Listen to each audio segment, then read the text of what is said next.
وزیراعظم کے زرعی ایمرجنسی پروگرام کے تحت نوشہرہ میں 1300 ایکڑ پر 300 ایکڑ پر سرسوں کی فصل تیار ہے۔ اسی حوالے سے مزید تفصیلات جان لیتے ہیں، ہمارے نمائندے فضل نبی ہمارے ساتھ موجود ہیں۔ فضل، اوور ٹو یو۔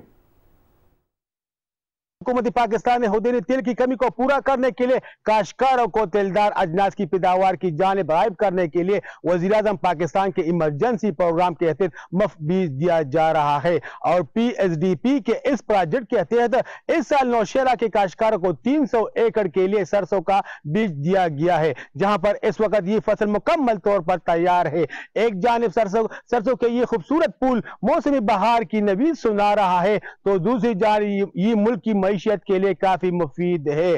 محکمہ زراعت کے مطابق کاشتکاروں کو تیلدار اجناس کی پیداوار کی جانب راغب کرنے کے لیے سبسڈی کے تحت کاشتکاروں کو بیج دیا گیا ہے، تاکہ ہمارے ملک کی خودینی تیل کی پیداوار میں خود کفیل ہو جائے۔